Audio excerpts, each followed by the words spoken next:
Hello student, मैं उमेश पांडे। जैसा कि आप सभी लोगों को पता है कि क्लास 12th बायोलॉजी में स्टार्ट कर चुका हूं पढ़ाना। 2020-21 तो मैं कंप्लीट करा चुका हूं। अब मैं नेक्स्ट सेशन के लिए स्टार्ट कर चुका हूं और मैं उम्मीद करता हूं आप लोग वीडियो को एंड तक जरूर देखोगे, अच्छे से समझोगे, उसको कॉपी में जरूर लिखोगे और कहीं कोई अगर डाउट होता है तो आप लोग कमेंट बॉक्स में कमेंट करके जरूर अपने डाउट्स को क्लियर कर लें, ठीक है। तो आज के इस वीडियो में आप लोगों को क्या मिलने वाला है बता देता हूँ अभी से।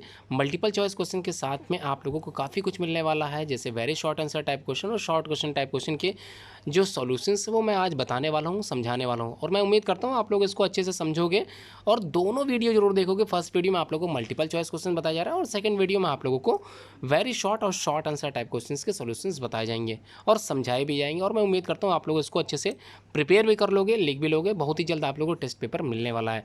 चलिए वीडियो स्टार्ट करते हैं। Multiple choice questions most important question जो बोर्ड में कई बार पूछे गए हैं, इन्हीं क्वेश्चंस को मैं समझाने जा रहा हूँ, तो उम्मीद करता हूँ आप लोग वीडियो एंड तक जरूर देखोगे।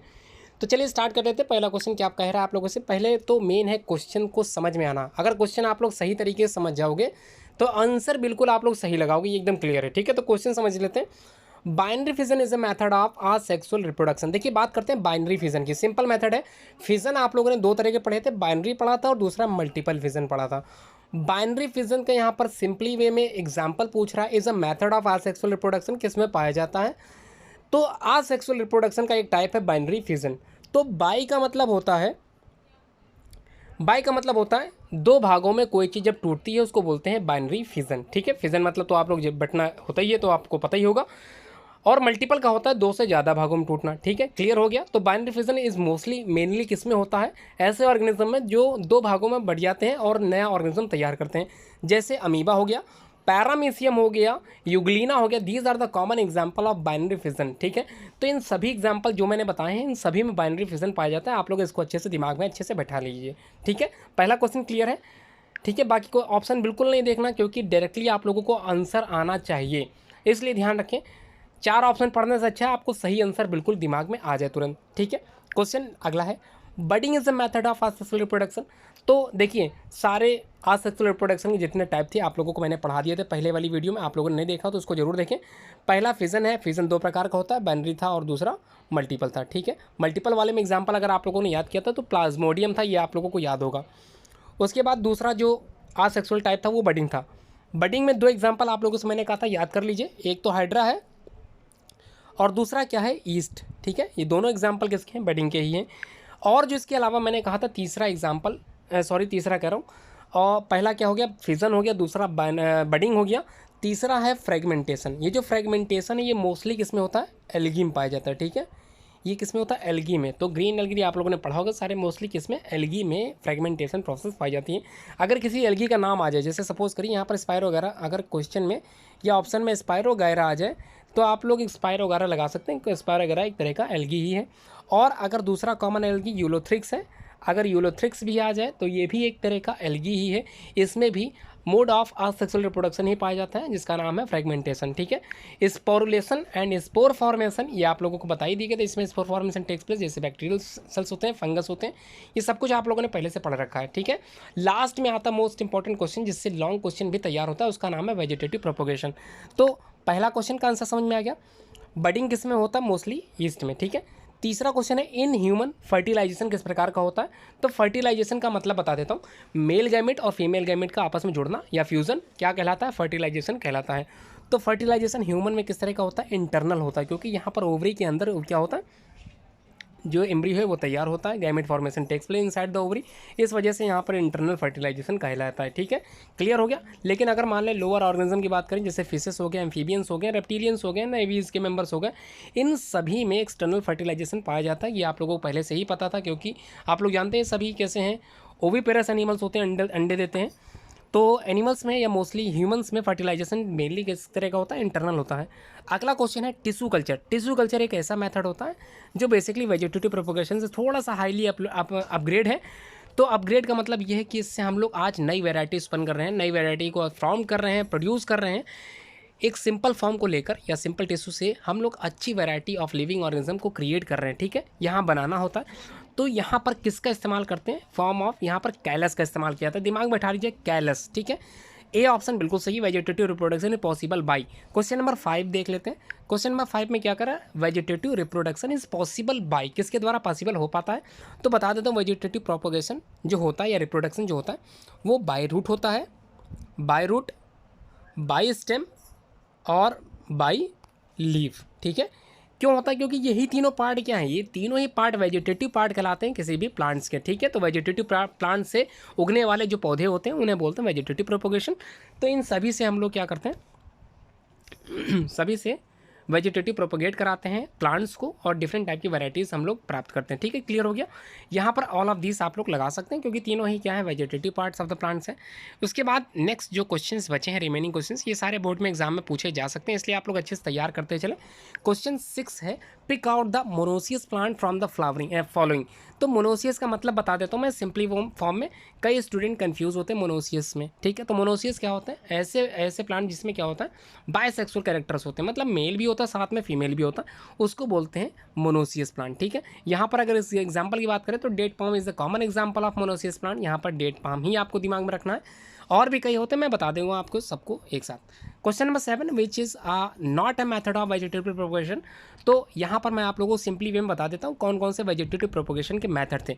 तो सबसे पहले आप लोगों ने पढ़ा था, दो तरह के होते हैं वेजिटेटिव, एक होता है नेचुरल, एक होता है आर्टिफिशियल। ठीक है, अगर नेचुरल आर्टिफिशियल की अगर नेचुरल की बात करता हूँ तो यहाँ पर अभी आप लोगों ने पढ़ा था, क्या पढ़ा था, बाई रूट, बाई स्टेम और बाई लीफ। ये किस में पढ़ा अभी आप लोगों ने, नेचुरल में पढ़ा था। अब बात कर लेते हैं आर्टिफिशियल की। सिंपली वे में आर्टिफिशियल आप लोग दिमाग में बैठा लीजिए। तो आर्टिफिशियल में आप लोगों को याद करना है लेयरिंग। ठीक है, एक लेयरिंग प्रोसेस होती है, बडिंग इसी में आएगी। ध्यान रखिए बडिंग दो तरह की हैं, यहाँ पर बडिंग एक आर्टिफिशियल मेथड भी होता है। उसके बाद क्या है, तीसरा है ग्राफ्टिंग। ठीक है, ग्राफ्टिंग।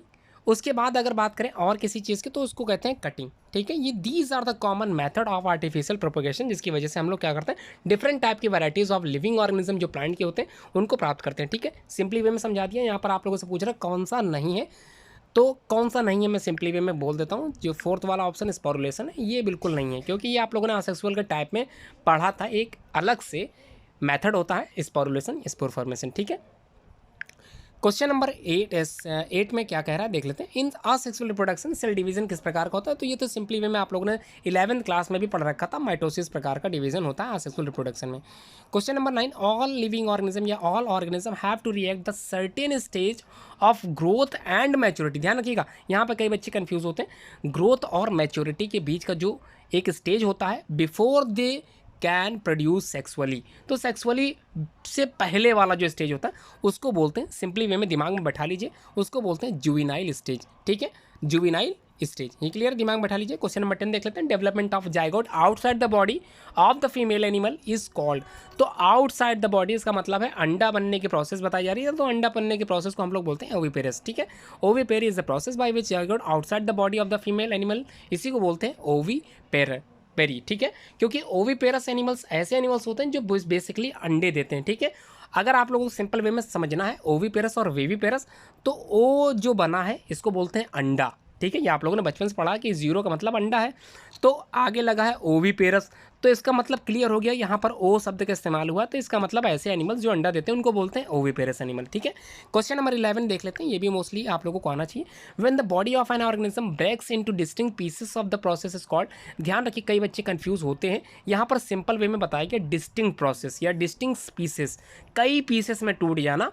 अगर यहाँ पर होता सिंपली वे में 2 पीसेस में टूटना, तब तो सिंपल वे में ये होता बाइनरी फिजन। ठीक है, बाइनरी फिजन होता क्योंकि यहाँ 2 टर्म्स दे दिया गया है, लेकिन यहाँ पर तो बताया गया डिस्टिंक्ट पीसेस, कई भागों में टूट जाना, तो उसको बोलते हैं फ्रेगमेंटेशन। क्या बोलते हैं उसको, फ्रेगमेंटेशन। तो आप लोगों ने यूरोथ्रिस का ऐसे डायग्राम देखा होगा, ये जो पार्ट्स होते हैं ये बढ़ जाते हैं, इसको बोलते हैं फ्रेगमेंटेशन प्रोसेस। तो एल्गी में बेसिकली ये पाया जाता है, एल्गी मतलब यूरोथ्रिस हो गया और स्पायरोगायरा, ये कॉमन एल्गीज हैं, इनमें ये प्रोसेस पाई जाती है। ठीक है, क्वेश्चन नंबर 12 क्या है देख लेते हैं इसको भी। Adventitious birds developed on the leaf of. तो एडवेंटिशियस जो बर्ड होती है ये डेवलप होने लगती है, कहाँ पर डेवलप होती है, लीफ पत्ती पर। आप लोगों ने बाय स्टेम, बाय रूट और बाय लीफ का एग्जाम्पल पढ़ रखा था, उसमें bryophyllum is the common example of by leaf. ठीक है, वहीं का जो है कॉमन एग्जाम्पल है। क्वेश्चन नंबर 13 में भी देख लेते हैं क्या पूछा गया। Which of the following are the asexual structure, इनमें से कौन सा असेक्सुअल स्ट्रक्चर है।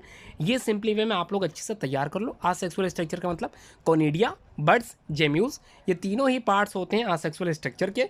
तो अगर आप लोगों को आंसर देखना है तो इसका मतलब है ऑल ऑफ दिस, इसका आंसर सही होगा। पार्थिनोजेनेसिस और पार्थिनोकार्पी मोस्ट इंपॉर्टेंट टॉपिक है आपके 12th क्लास में। हनी भी में आप लोगों ने पार्थिनोकार्पी प्रोसेस समझा था, देखा था, जाना था। यहाँ पर बेसिकली क्वेश्चन क्या कह रहा है पार्थिनोजेनेसिस अकर्स बेसिकली किस में होता है, हनी बीज में पाया जाता है। ये आपके कोर्स में भी है, इसको अच्छे से आप लोग तैयार भी कर लें।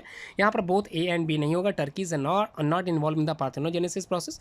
तो हनी बी ये बिल्कुल सही है। तो 14 क्वेश्चन जो मल्टीपल चॉइस क्वेश्चन से आप लोगों को अच्छे समझ में आ गए। मैं उम्मीद करता हूँ आगे की वीडियो भी आप लोग जरूर देखोगे। तो अब हम लोग बात करेंगे जो very short answer type questions आपके बोर्ड के एग्जाम में पूछे जाते हैं 1 मार्क्स के और 2 मार्क्स के, उसको मैं आज ही समझाऊंगा। मैं उम्मीद करता हूँ आप लोग वीडियो एंड तक जरूर देख रहे होगे और उम्मीद करता हूँ अगर वीडियो आप लोगों को अच्छे लगा हो तो लाइक जरूर कीजिएगा, शेयर जरूर कीजिएगा और सबसे इंपॉर्टेंट चीज़, अगर चैनल सब्सक्राइब आप लोगों ने नहीं कर रखा है तो चैनल को सब्सक्राइब जरूर कर लीजिए, क्योंकि ऐसी वीडियो आप लोगों को लेटेस्ट वीडियो मिलने के लिए आप लोगों को बेल आइकन भी प्रेस करना पड़ेगा। धन्यवाद पूरी वीडियो देखने के लिए।